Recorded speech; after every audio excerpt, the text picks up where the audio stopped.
நமஸ்தஸ்மை வராஹாய லீலயோத்தரதே மஹீம் குரமத்திய கதோயஸ்ய மேரு கணகணாயதே. பகவானுடைய அவதாரங்களுக்குள் மிகப்பெரிய வடிவத்தோடு பிறந்தவர் வராகப் பெருமான். திரிவிக்ரமன் சின்ன வடிவத்தோடு பிறந்தார். உலகமனைத்தையும் தாவி அளப்பதற்காக பெரிய வடிவத்தை எடுத்துக்கொண்டார். அதே போல சாகரத்தில் கடலுக்குள்ளே மூழ்கியிருந்த பூமி பிராட்டியை இடந்தெடுப்பதற்காக வராகப் பெருமானும் மிகப்பெரிய ஒரு வடிவத்தை எடுத்துக்கொண்டாராம். சிலம்பினடை சிறுபரல் போல் பெரிய மேரு கணகணப்ப திருவாகாரம் குலுங்க நிலமடந்ததனை இடந்து புல்கி கோட்டிடை கொண்ட எம்பெம்மான் என்று ஆழ்வார் பாடுகிறார். மிகப்பெரிய வடிவத்தை பகவான் எடுத்துக்கொண்டார். அவருடைய காலிலே ஒரு அழகான தண்டை அணிந்திருந்தாராம். சிலம்பு என்கிற ஒரு ஆபரணத்தை அணிந்திருந்தார்.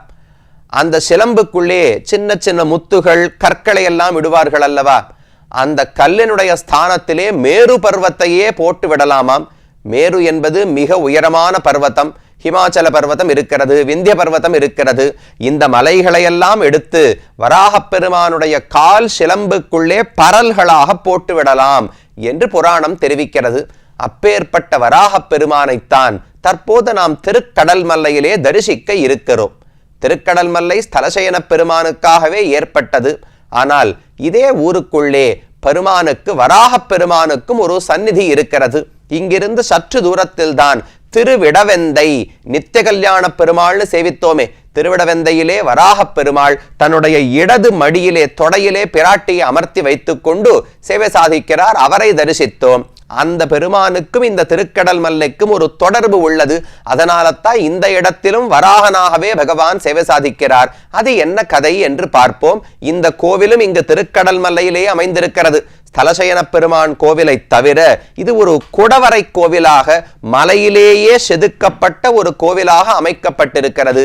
என்ன காரணம், எதற்காக இங்கு வராகர் வந்தார் என்று பார்ப்போம். முன்னொரு காலத்தில் ஹரிகேசவர்ம பல்லவன் என்று ஒரு பல்லவ மன்னன் இருந்தான். அவனுக்கு ஒரு பழக்கம் இருந்தது.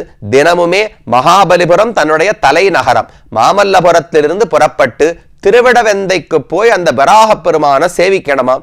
சேவித்துவிட்டு திரும்ப இங்கு வந்த பிறகுதான் உணவே உண்பானாம். அதுவரை எதையுமே உண்பது கிடையாது. இப்படி அவனுக்கு இருந்த பக்தி. இங்கிருந்து கிட்டத்தட்ட 12-15 மைல் தூரம் இருக்கும். அவ்வளவு தூரம் போய் பெருமானை தரிசித்து விட்டு வந்தால்தான் உணவு உண்பது என்கிற வழக்கத்தை வைத்திருந்தான். இதிலேயே பல காலம் ஒரு நாள் கழிந்து விட்டது.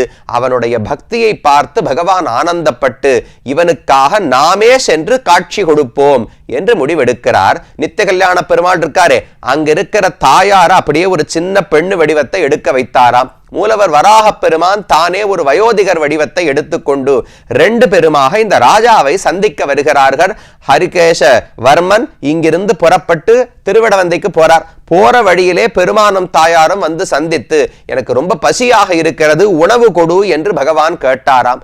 அந்த அரசன் சொன்னான், நான் இப்போது உணவு கொடுக்க முடியாது, பெருமானை தரிசிக்க போகிறேன், போய்விட்டு வந்த பிறகுதான் நானும் உண்ண முடியும், உங்களுக்கும் உணவு கொடுக்க முடியும் என்று தெரிவித்தார். பெருமான் சொன்னார், அவ்வளவெல்லாம் என்னால காத்து கொண்டிருக்க முடியாது, உடனடியாக உணவு வேண்டும்னு கேட்டாராம். சரி, கொண்டு வருகிறேன் என்று வேறு வழி இல்லாமல் அவரையே பெருமானாக, அன்னைக்கு பெருமான தரிசிக்க போக முடியுமான்னு தெரியாது, வழியில் ஒருத்தர் விருந்தாளி வந்து உணவு கொடுன்னு கேட்டாரே, அந்த விருந்தாளியே பகவானாக நினைத்து கொண்டு தான் சமைத்து வைத்திருந்த உணவையெல்லாம் சமர்ப்பிப்பதற்கு போய் எடுத்துட்டு வந்தாராம். இந்த அரசன் போய் எடுத்துக்கொண்டு வருவதற்குள்ளே வராகப் பெருமான் தன்னுடைய சுயமான திருமேனியோடு, பன்றியாழ்வானான வராக திருமேனியோடு வலது திருமடியிலே பிராட்டியை அமர்த்தி வைத்துக் கொண்டு காட்சி கொடுத்தார். திருவிடவெந்தையில இடது தொடையில தானே பிராட்டி இருக்கிறாள். இந்த ஊரில் வலது தொடையிலே பிராட்டியை அமர்த்தி வைத்துக் கொண்டு வராகப் பெருமான் காட்சி எடுக்கிறார். அதனால தான் இந்த கோவிலுக்கு திருவலவெந்தை வராகப் பெருமாள் கோவில், ஆதிவராகப் பெருமாள் என்று அழைக்கப்படுகிறார். ஊருக்கு திருவலவெந்தை என்று பெயர். திரு இடவெந்தை ஏற்கனவே திவ்யதேசம் பார்த்து விட்டோம். மகாபலிபுரத்திலேயே இருக்கக்கூடிய மற்றொரு கோவில் திருவலவெந்தை ஆதிவராகப் பெருமாள் சந்நிதின்னு சொல்லப்படுகிறது. அந்த இடத்துல தான் இப்போது தரிசித்துக் கொண்டிருக்கிறோம். குடவரை கோவில். கோவிலுக்கு தனியா மேல கோபுரங்கள்லாம் கிடையாது, கல்லிலேயே அப்படியே செதுக்கி வைத்திருப்பார்கள். கோவிலே ஒரு குகைக்குள்ள போவதற்கு போலத்தான் இருக்கிறது. உள்ளே சென்றோம் என்றால் மிக அழகான வடிவத்தோடு பெருமான் காட்சி அளிக்கிறார். பார்த்தாலே கருப்பு திருமேனி கிடையாது, வர்ண கலாபம். நல்ல வண்ணங்கள் பூசப்பட்டு வராக பெருமானுடைய திருமேனி பச்சை வண்ணத்தில் இருக்கும், பிராட்டியனுடைய திருமேனி நல்ல சிவப்பு வண்ணத்தில் இருக்கும். பார்த்தாலே ரொம்ப எல்லாம் சேர்ந்து பச்சைமா மலைபோல் மேனி பவளவாய் கமலச்செங்கன் அச்சுதா அமரர் ஏரே ஆயர்தம் கொழுந்தேன்னு தொண்டடிப்படி ஆழ்வார் பாடினாரே, அதை போல பச்சை மலையை போல வராக பெருமான் இருக்கிறார். தன்னுடைய இடது திருவடியை பூமியில நன்றாக ஊன்றிக் கொண்டிருக்கிறார். தன்னுடைய வலது திருவடியை தூக்கி ஆதிசேஷனுடைய தலையிலே வைத்துக் கொண்டிருக்கிறார். அந்த வலது மடியில் பூமி பிராட்டியை அமர்த்தி வைத்துக் கொண்டு வலது திருக்கையால் அவளை அணைத்துக் கொண்டு இடது திருக்கையால் அவளுடைய திருவடியை பிடித்துக் கொண்டிருக்கிறார். அப்படியே மிரர் இமேஜ் திருவிடவெந்தேல் என்ன செய்விச்சோம், இடது திருவடியை எடுத்து ஆதிசேஷனுக்கு மேல வைத்து பிராட்டியை அமர்த்தி வைத்திருந்தார்.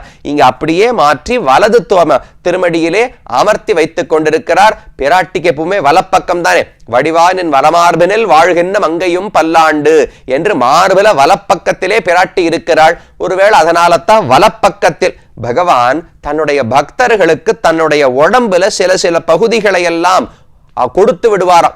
ஏராளும் இறையோனும் திசைமுகனும் திருமகளும் கூறாளும் தனி உடம்பன் என்று நம்மாழ்வாருடைய பாசுரம். பகவானுக்கு எவ்வளவு எளிமை என்றால் தன்னுடைய உடலில் ஒரு பகுதியை மகாலட்சுமிக்கு கொடுத்தாராம், உடலில் ஒரு பகுதியை சிவனுக்கு கொடுத்தாராம், உடலினுடைய ஒரு பகுதியை பிரம்மாவுக்கு கொடுத்தாராம். பிரம்மா நாபி கமலம் உந்தி தாமரையில பிரம்மா இருக்கார், அப்ப நாபின்னு சொன்னா அது பிரம்மாவுக்கு கொடுத்தாச்சு, திருமார்புன்னு சொன்னா பிராட்டிக்கு கொடுத்தாச்சு.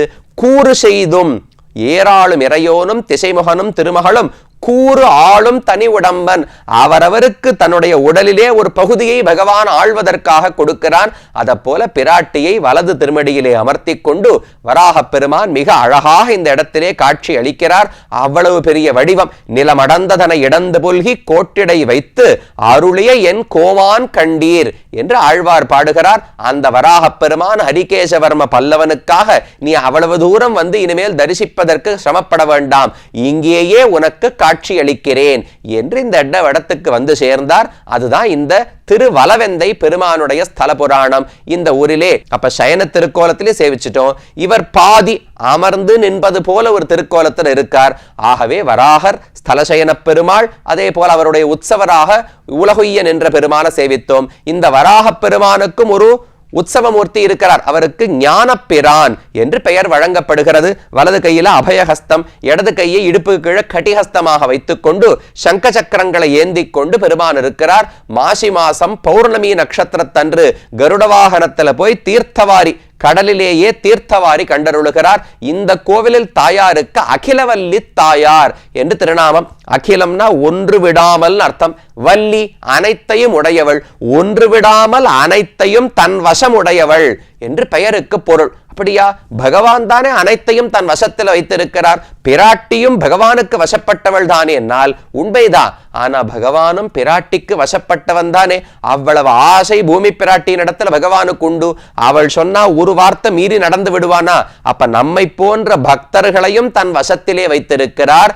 அவளுடைய பெருமையாலே, தாய் என்கிற ஸ்தானத்தாலே, தன்னுடைய அன்பாலும் பக்தியாலும் பகவானையும் வசப்படுத்தி வைத்திருக்கிறாள் மனைவி என்கிற ஸ்தானத்தாலே. அப்ப தாய் மனைவி ரெண்டு ஸ்தானம் இருக்கிறபடியால அகில வல்லி தாயார், உலகத்தில் அனைத்தையுமே கொண்டவள் என்று போற்றப்படுகிறாள். இந்த பெருமான பத்தியும் திருமங்கை ஆழ்வார் பாடுகிறார். இந்த ஊருக்கு ரெண்டு ஆழ்வாருடைய மங்களாசாசனம். ஒன்னு இங்கேயே அவதரித்தவரான பூதத்தாழ்வார், அவரும் ஒரு பாசுரத்தால மங்களாசாசனம் செய்கிறார். இரண்டாவது திருமங்கை ஆழ்வார் தன்னுடைய பெரிய திருமொழி என்கிற பிரபந்தத்தில் 20 பாசுரங்கள் தொடர்ந்து 2ஆம் பத்து 5ஆம் திருமொழி, 2ஆம் பத்து 6ஆம் திருமொழி, இந்த 20 பாசுரங்களால இந்த பெருமானை பத்தி மங்களாசாசனம் செய்கிறார். அதுல 2ஆம் பத்து 6ஆம் திருமொழியிலே ஒரு பாசுரம் வராக பெருமானாகவே இந்த கூறிலே பாடுகிறார். ஏனத்தின் உருவாகி நிலமங்கை எழில் கொண்டான், வானத்தில் அவர் முறையால் மகிழ்ந்தேத்தி வலம் கொள்ள, கானத்தின் கடல் மல்லை தலசயனத் துறைகின்ற ஞானத்தின் ஒளி உருவை நினைவார் என் நாயகரே. ஆழ்வார் சொல்றார், பெருமான் ஏனத்தின் உருவாகி பெரிய பன்றியான உருவத்தை எடுத்துக்கொண்டார். நிலமங்கை எழில் கொண்டான், நிலமங்கை பூமி பிராட்டி எழில் கொண்டான். எழில்னா அழகுதானே, அவளுடைய அழகோடு அவளை கொண்டான்னு தெரிவிக்கிறார். அப்போ பூமி அந்த சமுத்திரத்துக்குள்ள ஒளித்து வைப்பதற்கு முன்னால் எவ்வளவு அழகோடு இருந்தாலோ அதே அழகை திரும்ப பெறும்படிக்கு எடுத்து அணைத்து கொண்டாராம் பெருமான். பெருமானை விட்டு பிரிந்தா பூமிக்கு அழகு போய்விடும், திரும்ப அணைத்தவுடனே அழகு வந்து விட்டது. எழில் கொண்டான் வானத்தில் அமர் முறையால் மகிழ்ந்தேத்தி வலம் கொள்ள. வானத்தில் இருந்த தேவர்கள் எல்லாம் வந்து அவரவர்கள் வணங்கி ஸ்தோத்திரம் பண்ணி எல்லாரும் பிரதட்சணம் பண்ண தொடங்கினார்களாம். கானத்தின் கடல் மல்லை தலசயனத்து உரைகின்ற நிறைய அழகான தோட்டங்கள் காடுகள் சூழ்ந்த திருக்கடல் மல்லை அங்கு இருக்கக்கூடிய ஸ்தலசயன பெருமானாக உரைகின்ற ஞானத்தின் ஒளி உருவை ஆழ்வாரும் பாடுறார் பாருங்க. பகவானுக்கு ஞானப்பிரான் இந்த உற்சவருக்கு திருநாமம் ஞானப்பிரபன் என்று அங்க மூலவருக்கு ஸ்தலசயன பெருமானுக்கும் பெயர் பார்த்தோம். இவரே ஞானச் சுடராக இருக்கிறார். அதனால் தான் ஞானச்சுடர் விளக்கேத்தினே நாரணர்க்கு என்று பூதத்தாழ்வாரும் பாடுகிறாரோ இல்லையோ, இந்த ஊர் பெருமாளே ஞானச்சுடராக விளக்காகவே விளங்குகிறார். அப்பேற்பட்ட பெருமானை நினைவார் என் நாயகரே. அந்த பெருமான் எனக்கு நாயகன் ஆழ்வார் சொல்லல, இந்த பெருமானை யாரெல்லாம் தங்கள் மனதில் வைத்து நினைக்கிறார்களோ அந்த பக்தர்கள் எல்லாம் எனக்கு நாயகர்கள் தலைவர்கள் என்று திருமங்கையாழ்வார் இந்த வராக பெருமானாகவே இந்த பெருமானை பாடுகிறார். அடுத்து பூதத்தாழ்வார் பாடும் பொழுது தமருள்ளம் தஞ்சை தலையரங்கம் தன்கால் தமருள்ளும் தன் பொறுப்பு வேலை தமருள்ளும் மாமல்லை கோவல் மதில் குடந்தை என்பரே ஏவல்ல எந்தைக்கு இடம். எந்தை எனக்கு சுவாமியான பகவானுக்கு இடம் எதெல்லாம்? தமர்கள் பக்தர்களுடைய உள்ளம், தஞ்சை அரங்கம் தன்கால், தமருள்ளும் மாமல்லை கோவல் திருக்கோவலூர் மகாபலிபுரம் ஸ்ரீரங்கம் காஞ்சிபுரம் இந்த இடங்கள் எல்லாம் தான் பகவான் உரைகின்ற இடம் என்று பூதத்தாழ்வார் மாமல்லை கோவல் என்று இந்த திவ்யதேசத்தை பாடுகிறார். திருமங்கையாழ்வார் தன்னுடைய 2ஆம் பத்து 5ஆம் திருமொழி அந்த திருமொழியில் இந்த பெருமானை பாடும்பொழுது தெரிவிக்கிறார்.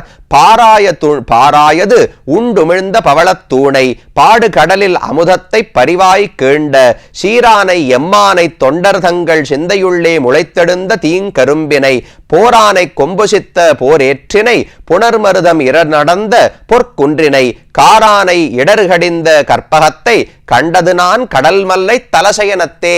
பகவானுடைய விளையாட்டுகள் அவன் பண்ண ஆச்சரியமான செயல்களை எல்லாம் வரிசையா ஆழ்வார் சொல்லிட்டே வரார். பாராயது உண்டு உமிழ்ந்த பவளத்தூணை. பார், இந்த உலகம் அனைத்தையும் பிரளய காலத்துல உண்டான் பகவான். பிரளயம் முடிஞ்ச உடனே சிருஷ்டியின் போது உமிழ்ந்து விட்டான். அப்படிப்பட்ட பவளத்தூண் பகவானை பார்த்து சொல்ற. இப்படி எல்லாம் ஒரு ஊமையெல்லாம் பார்க்க முடியாது. பவளம்ங்கிறது ஏதோ நெக்லஸ் பண்ணி வேணா போட்டுட்டு பார்த்திருக்கோம். பவளத்தாலேயே ஒரு தூண் பண்ணா அது எப்படி இருக்கும்? இந்த பெருமான் அப்படித்தான் இருப்பாராம். பவளத்தூண் என்று ஆழ்வார் பாடுகிறார். அப்படி அழகான திருவடிவத்தோடு இருக்கிறார். பாடுகடலில் அமுதத்தை, இவர்தான் அமுதத்தையே எடுத்து கொடுத்தவர். இவரே அமுதமாக பார்க்கடலிலே சயனித்தும் கிடக்கிறார். பரிவாய் கீண்ட சீரானை, கேசி என்கிற அசுரன் ஒரு குதிரை வடிவத்தில் வந்தான், அவனை கண்ணன் கொன்று முடித்தானே. பரிவாய் கீண்ட சீரானை, கண்ணனாக கேசியை கொண்ட சரித்திரத்தை பாடினார். இடர்கடிந்த கற்பகத்தை, கற்பகம்னா நாம் கேட்ட அனைத்தையும் கொடுக்க வல்லவர். அப்பேற்பட்ட கருணை உடையவரான பகவானை நான் கண்டது கடல் மல்லை தலசயனத்தே. ஊருக்கே தலசயனம்னு பாடுகிறார். கடல் மல்லை தலசயனம் என்று ஊருக்கும் பெயர் ஏற்பட்டுள்ளது. ஸ்தலசயன பெருமான் என்று இந்த ஊரை வைத்து பெருமானுக்கும் பெயர் வழங்கப்படுகிறது. அப்ப ஸ்தலசயன பெருமாள், உய்ய நின்ற பெருமாள், வலவெந்த எம்பெருமானான வராகன், அவருடைய உற்சவரான ஞானப்பிரான், 2 தாயார்கள். இங்கு அகிலவல்லி தாயார சேவித்தோம், நிலமங்கை தாயார அந்த கோவிலிலே சேவித்தோம். இவர்கள் அனைவரும் இருந்து இவர்கள் வாழும்படிக்கு பூதத்தாழ்வாரும் என்றும் இருந்து மங்களாசாசனம் செய்யும் ஊர் இந்த திருக்கடல் மல்லை திவ்யதேசம். இதையும் தரிசித்து விடை பெற்றுக்கொண்டு அடுத்ததாக தொண்டை மண்டலத்தினுடைய கடைசி திவ்யதேசத்தை நோக்கி செல்வோம்.